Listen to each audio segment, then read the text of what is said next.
Đây là quần nè. Chị ơi mua cho đủ ạ. Nó hơi bị giật giật, cháu cho thêm thời một quả nhé, cháu lấy 2.000 thôi ạ.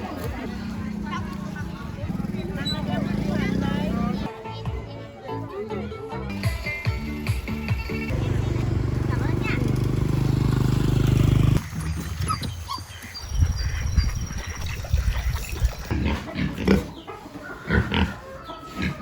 Này ba. Ăn Cơm thôi. Về trong nhà chị.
kịch gọi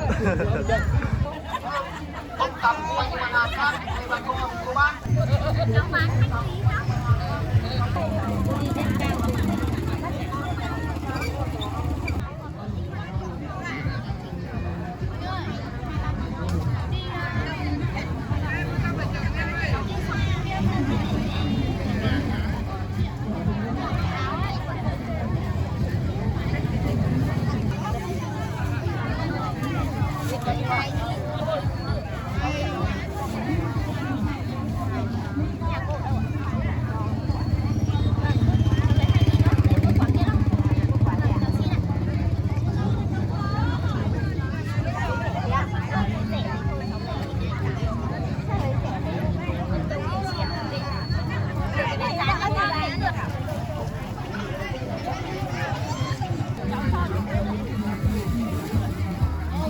chấm này ăn được mày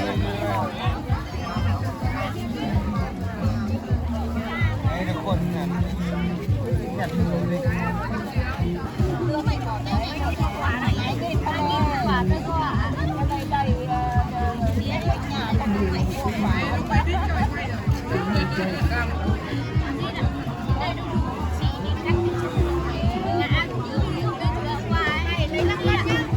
và một cái luôn. Đi ơi, anh cho một quả. Dạ, có 2.000 có. Chị cứ nhặt đi cho em thôi nhé. Lấy quả. Đói ăn cho nó là sạch. Mà hơi cầm thì lại bị sao quá. Sư ạ. Xe máy đó.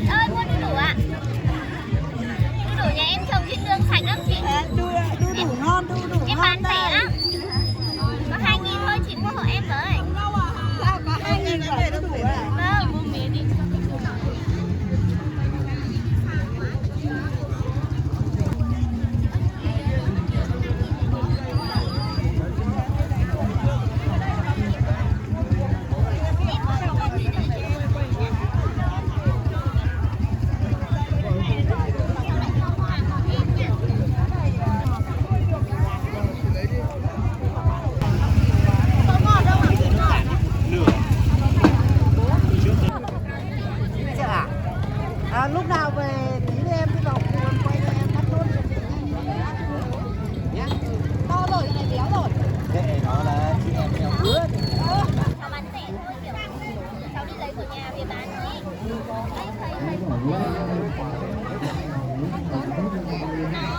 Nó hơi bị giật giật, cháu cho thêm 10 một quả nhé, cháu lấy 2.000 thôi ạ. Em lấy 2.000 thôi ạ. Cháu về không? Em đi xa ấy. Đi xuống ấy, nên là nó hơi bị giật giật đấy chả. Cá nữa. Ôi trời ơi, thế phải yêu hẹn nhau.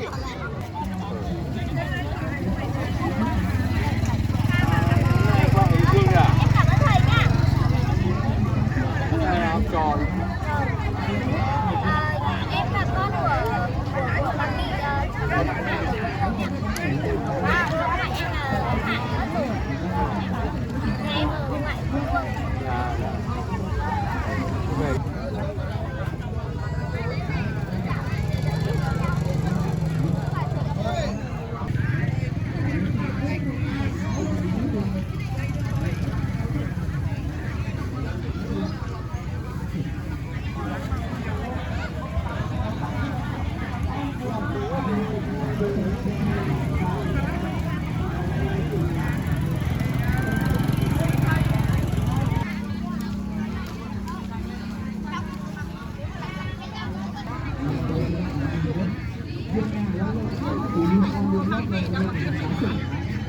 Có bát bông, bàn chải một rau, có con đồ được.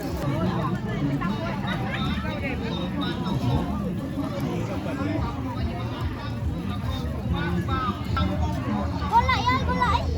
Mua đu đủ hả cháu ạ? Hả? Mua đu đủ cho cháu không? Đủ á? Em không có.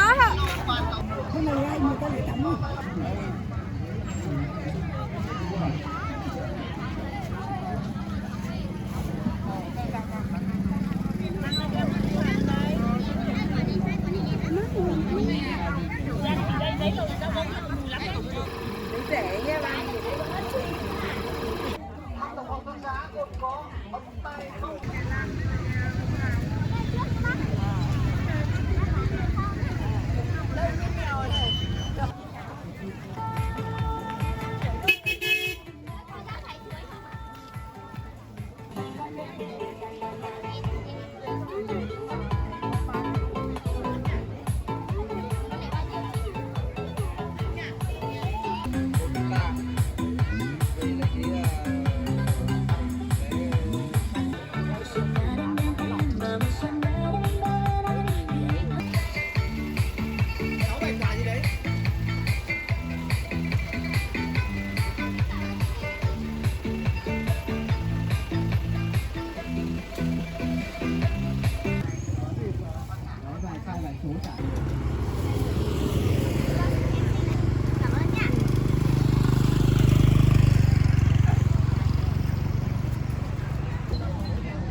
Cái con đỏ đỏ ở trên kia là nó nhạt hơn.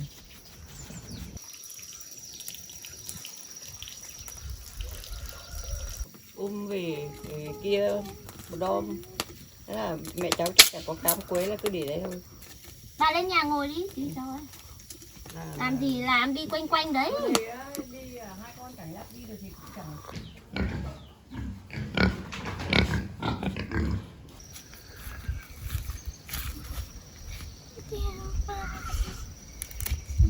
Nước không ngắt đi nó tràn thô rồi chứ không phải múc.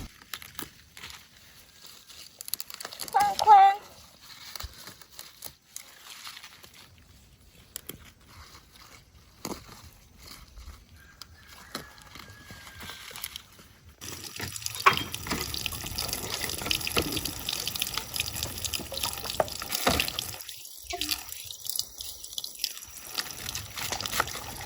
Lấy muôi đảo cái là không có ấy à? Vâng, mua ở đấy.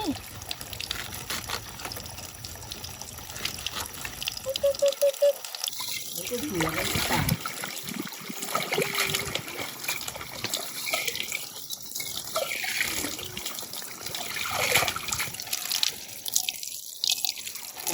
Không ấy được hết lạc tinh không có, phải thêm cả 4 phơi bụng.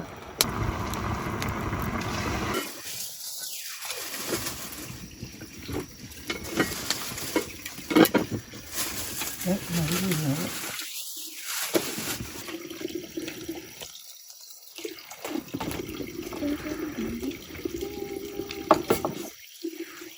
Nhà bác thì cũng hai loại ga, một loại ga công nghiệp và loại ga gửi chủ lượng nấu ga ấy, nước các thứ.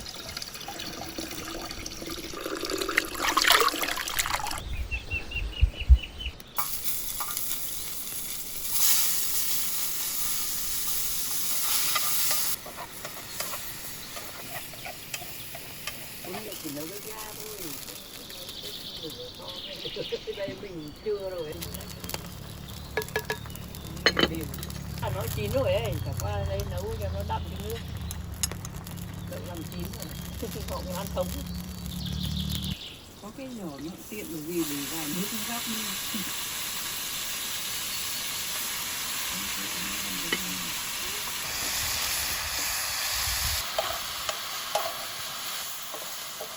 Nó bác chỉ cần mua cần tây về trồng. Nó giống lá rau mùi lắm.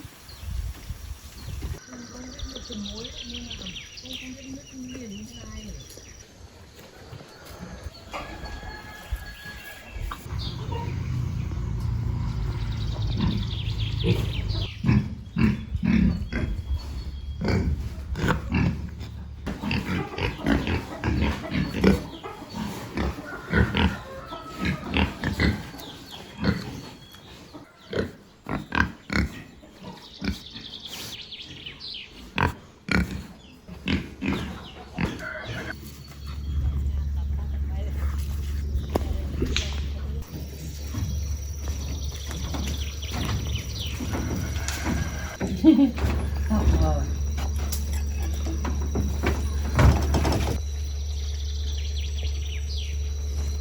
Này ba. Ăn. Cơm rồi. Ở nhà mình bây giờ ăn bắt đầu ăn.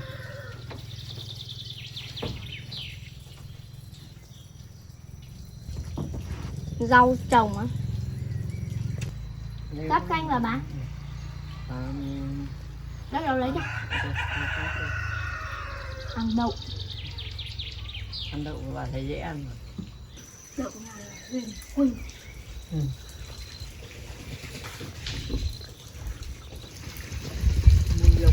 Chị về đây trồng được cả rau ăn. Đưa về. Mấy bà chưa có đây ăn nhiều còn nhiều lắm đây này dưới này.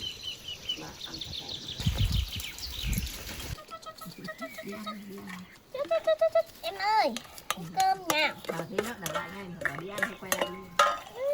Nó biết nghe tiếng.